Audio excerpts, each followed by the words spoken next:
Hello students, मैं समझती हूँ आप अपने घर पे बहुत ही अच्छी तरह से होंगे, स्वस्थ होंगे, आनंदित होंगे।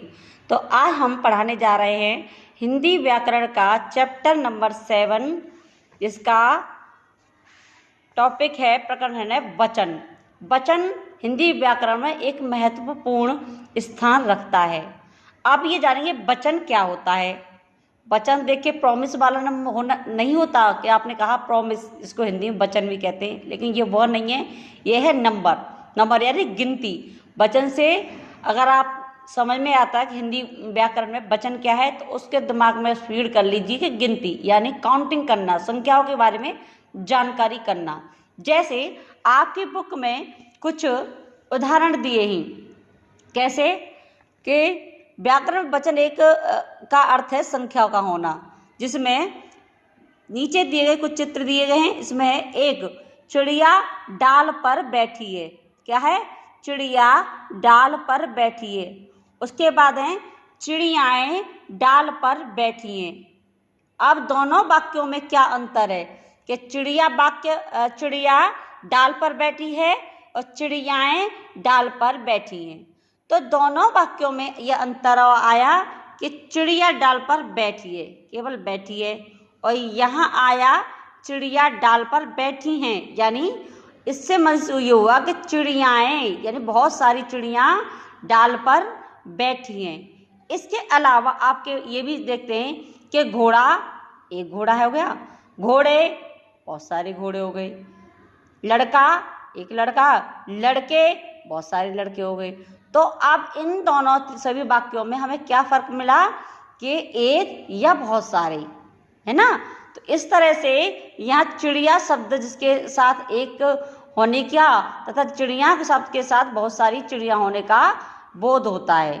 इससे हम क्या समझेंगे? संज्ञा की वह संख्या, संज्ञा की, जब आपने पिछली चैप्टर में संज्ञा के बारे में पढ़ा था, तो संज्ञा की वह संख्या एक या एक से अधिक होने का बोध कराने वाले शब्दों को क्या कहते हैं? वचन कहते हैं। ठीक है, अब है वचन। अब इसको परिभाषित कीजिए। आपको ये तो समझ में आ गया होगा उदाहरण से कि एक शब्द है या बहुत सारे हैं। तो अब आपको इसको परिभाषित करना है, यानी आपको डेफिनेशन बतानी है। कैसे? तो शब्द के जिस रूप से उसकी एक या एक से अधिक संख्या होने का पता चलता है, उसे वचन कहते हैं। ठीक है, जैसे आप अपने घर में हो इस समय, तो आप कहेंगे मम्मी मुझे एक रोटी खानी है, तो आपने कहा रोटी। आपने कहा मम्मी मुझे 2 रोटियां खानी है, तो रोटियां। तो यानी एक के लिए आपने रोटी एक शब्द बोला, और जब 2 के लिए या बहुत सारे के लिए आपने रोटियां, यहाँ शब्द बना लिया, यानी को बहुवचन, रोटी को बहुवचन में परिवर्तित कर दिया। ठीक है, अब आता है वचन कितने प्रकार के होते हैं, वचन के कितने भेद होते हैं। तो हम देखेंगे वचन के 2 भेद होते हैं। अभी आपने पहले उदाहरण में देखा था, एक चिड़िया और बहुत सारी चिड़िया, तो उससे पता चल रहा था ना, एक संख्या का बोध होता है, इसे एक वचन कहते हैं, और बहुत सारी संख्या का बोध होता है, बहुत सारी संख्या का बोध से बहुवचन बोलते हैं। ठीक है, यहाँ समझ आया। तो अब हम देखते हैं यहाँ पर कि इस वचन के 2 भेद होते हैं। कैसा? एक वचन क्या होता है? शब्द के जिस रूप से उसकी संख्या का एक होने का पता चलता है, उसे एक वचन कहते हैं। जैसे बहुत सारे शब्द हैं, आप भी अपने आसपास में देख लेना, जैसे नदी, कुर्सी, कुत्ता, लड़का आदि। इनको हम, इन संख्याओं में सभी में क्या देखा आपने? एक संख्या होने का बोध हुआ आपको, उसे हम एक वचन कहते हैं। अब आते हैं बहुवचन। दूसरा हमारा नंबर का है बहुवचन। बहुवचन वो शब्द हैं जिस शब्द के जिस रूप से उसके संख्या के एक या एक से अधिक यानी एक नहीं, एक से अधिक होने का पता चलता है, उसे बहुवचन कहते हैं। जैसे नदियाँ, कुर्सियाँ, कुत्ते, लड़के आदि। आप ये उदाहरण देख रहे हो, पहले क्या था? नदी, अब क्या है? नदियाँ। कुर्सी, कुर्सियाँ, यानी एक है तो कुर्सी, 2 है तो कुर्सियाँ। कुत्ता एक है तो कुत्ता और बहुत सारे हैं तो कुत्ते, लड़का एक है तो लड़का और बहुत सारे हैं तो लड़के। आपने दोनों में देखा अंतर, इनमें क्या अंतर आया, ठीक है। ऐसे पता चलता उसे क्या करते हैं, बहुवचन बोलते हैं। ओके, अब इसमें एक वचन से बहुवचन बनाने कुछ नियम हैं जो आपकी बुक में दिए हुए। आप ये देखें एक वचन से बहुवचन कैसे बनाए जाते हैं। कुछ शब्द तो आर बना करके आ का शब्द लगा देते हैं, तो उससे हमारे क्या है, आ से समाप्त होने वाली इस स्त्रीलिंग शब्दों के अंत में आ का ए, छोटी ए बना देते हैं। इससे क्या हो जाता है,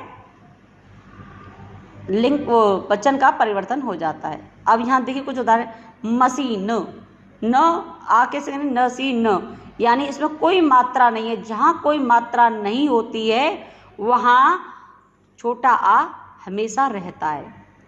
क्यों कि आपने पिछले बार उसमें पढ़ा था कि जब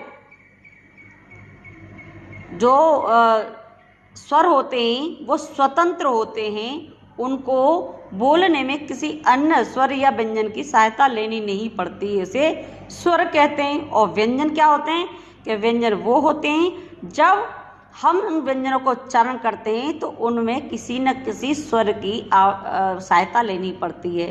अब ये हमारा क्या है, न, ये व्यंजन है और यहाँ पे कोई मात्रा नहीं है, तब भी उसमें क्या है, समाहित है, असमाहित है, छोटा आ। तो मशीन आए तो आ के स्थान पर ए कर देते हैं। अभी देखा ना, ए लगा देते हैं तो ये क्या है, बहुवचन में परिवर्तित हो जाएगी। जैसे कहते हैं मशीन मशीने, मेज मेजें, खबर खबरें, आज समाहित है सब में, आँख आँखें, ठीक है। अब दूसरा आ जाता है बड़ा आ। शब्द में जब बड़ा आ हो तो भी हम अंत में ए लगा देते हैं, ए, छोटी ए। इस पहले पे चंद्र बिंदु था, इस पे चंद्र बिंदु नहीं है, छोटी ए लगा देते हैं। कैसे, बच्चा, आ की मात्रा है ना इसमें, बड़े आ की, तो बच्चा तो छोटी में बदल देंगे बच्चे, गधा गधे, घोड़ा घोड़े, मोटा मोटे। इस तरह से हमारे छोटे आ से परिवर्तित हुआ, अब बड़े आ से परिवर्तित होकर के एक वचन को हमने बहुवचन में परिवर्तित किया। ऐसे ही छोटी ई तथा बड़ी ई के से समाप्त होने वाले जो स्त्रीलिंग शब्द हैं उनके अंत में ई तथा ई के स्थान पर क्या जोड़ देते हैं, इया कर देते हैं, इया शब्द लगा देते हैं। जैसे जाति, जाति, जाति पे छोटी की मात्रा है तो इया कर देंगे, जातियाँ।